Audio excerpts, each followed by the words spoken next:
नमस्कार, आप देख रहे हैं दैनिक जागरण और मैं हूं आपके साथ वंशिका। इजराइल और हमास युद्ध के बीच सबसे ज्यादा सुर्खियों में एक नाम आता है और वो है रफाह क्रॉसिंग। आपको शायद ही पता होगा कि ये इतना महत्वपूर्ण क्यों है, क्यों इसकी लगातार बातें हो रही है और रणनीति की नजर से इसकी क्या अहमियत है। आज के जागरण ग्लोबल में हम आपको इसी के बारे में बताएंगे कि इजराइल की चिंता रफाह को लेकर क्यों है और कौन पहुंचा सकता है हमास के पास हथियार। इजराइल और हमास के बीच युद्ध रुकने का नाम नहीं ले रहा है। 5000 से अधिक लोग इस युद्ध में मारे जा चुके हैं और इजराइल के हमलों की वजह से गाजा शहर की कंडीशन बेहद ही खराब हो चुकी है। इसी बीच दुनिया के कई देशों ने गाजा में रह रहे लोगों की मदद के लिए हाथ बढ़ाया है और मिस्र के रास्ते होते हुए रफाह क्रॉसिंग से कई ट्रक मानवीय सहायता के साथ गाजा के लोगों के पास पहुंच चुके हैं। जब हर ओर बम गिर रहे हैं, लोगों की जानें जा रही है, वैसे में जो मदद पहुंच रही है वो कैसे जा रही है, इसके लिए रफाह क्रॉसिंग की अहमियत जानने की बहुत जरूरत है। तो आपको बताते हैं कि क्या है Rafah crossing. Rafah crossing Gaza पट्टी और मिस्र के सिनाई पेनिनसुला की एक बॉर्डर क्रॉसिंग है। रफाह क्रॉसिंग के अतिरिक्त गाजा में 2 और क्रॉसिंग बॉर्डर है जिन्हें इरेज और कैरम शलोम के नाम से जाना जाता है।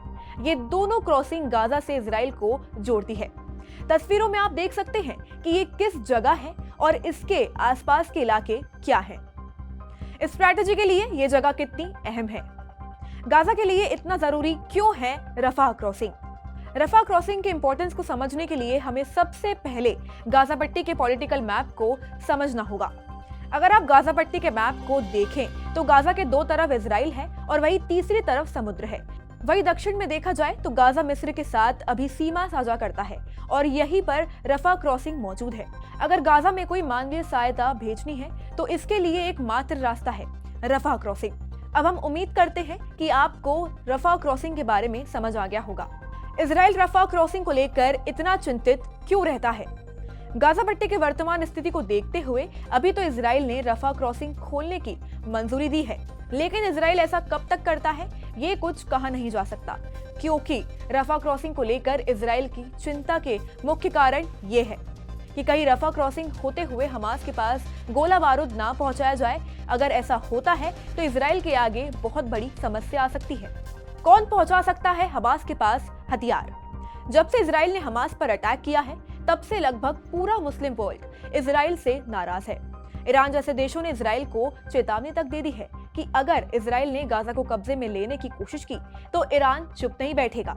वही मिस्र, जो अभी इजराइल और हमास को लेकर लगभग न्यूट्रल है, वो ऐसी स्थिति में हमास के सपोर्ट में जा सकता है और वही रफाह क्रॉसिंग होते हुए ये देश हमास को हथियार सप्लाई कर सकते हैं। क्या ईरान वाकई में ही इजराइल को टक्कर दे सकता है। हाल ही में ही ईरान के विदेश मंत्री ने खुली धमकी दी है कि अगर इजराइल गाजा पर हमले बंद नहीं करता तो ईरान को कार्रवाई के लिए मजबूर होना होगा। जब से युद्ध शुरू हुआ है तब से ईरान लगातार इजराइल पर कठोर कार्रवाई करने की धमकी दे रहा है। ईरान की इन धमकियों को देखकर एक सवाल सबके जहन में उठता है कि क्या वाकई में ईरान इतना ताकतवर है कि वो इजराइल को कड़ी टक्कर दे सकता है। आइए आगे इस वीडियो में हम लोग इसी सवाल का जवाब देखने की कोशिश करते हैं। ईरान हमेशा से ही इजराइल के अस्तित्व को नहीं मानता। उसका मानना है कि इजराइल ने मुसलमानों की जमीन पर कब्जा किया है। ईरान के कई नेता अक्सर इजराइल का नामो निशान मिटाने की बात करते हैं। ईरान काफी लंबे समय से परमाणु बम बनाने की कोशिश कर रहा है। वह इजराइल ये जानता है कि अगर ईरान के पास परमाणु बम आ गए तो ये इजराइल के अस्तित्व के लिए बहुत बड़ा खतरा हो सकता है। इसलिए इजराइल ने कई बार ईरान के परमाणु परीक्षण रेंज पर एयर स्ट्राइक की है।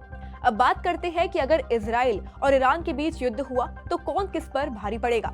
इसका जवाब मैं आप पर छोड़ती हूँ। आप लोग कमेंट सेक्शन में इसका उत्तर बताइएगा। आपको जानकारी के लिए बता दें कि वर्ल्ड फायर पावर इंडेक्स के अनुसार इजराइल दुनिया का 18वां सबसे ताकतवर देश है। वही ईरान इस इंडेक्स में इजराइल से एक पायदान ऊपर यानी दुनिया का 17वां सबसे ताकतवर देश है। इजराइल एक परमाणु संपन्न देश है। वहीं ईरान काफी लंबे समय से परमाणु हथियार बनाने की कोशिश कर रहा है। सिप्री के अकॉर्डिंग इजराइल के पास 80 से 90 परमाणु हथियार है, लेकिन आश्चर्य की बात यह है कि इजराइल ने कभी ऑफिशियली नहीं कहा है कि वो परमाणु संपन्न देश है। बता दें कि इजराइल के ऊपर डायरेक्ट अमेरिका का हाथ है। अमेरिका वो हथियार जो दुनिया के किसी भी देश को नहीं देता, वो इजराइल को देता है। अगर इसका उदाहरण देखें तो इजराइल का F-35 फाइटर जेट सबसे अच्छा उदाहरण है। ये स्टेल्थ फाइटर जेट है। दुनिया में कुछ ही चुनिंदा ऐसे देश हैं जिनके पास ये टेक्नोलॉजी है। यहाँ तक कि भारत के पास भी ये टेक्नोलॉजी नहीं है। अब आप समझ चुके होंगे कि रफाह क्रॉसिंग क्या है और रणनीतिक रूप से ये इतना महत्वपूर्ण क्यों है। इजराइल का इस क्रॉसिंग को लेकर क्या कंसर्न है। अगर आपको ये वीडियो पसंद आई हो तो इसे अपने परिचित लोगों के साथ शेयर करना ना भूलें। और अगर इस वीडियो से संबंधित आपकी कोई भी राय है तो हमें कमेंट सेक्शन में जरूर बताइएगा।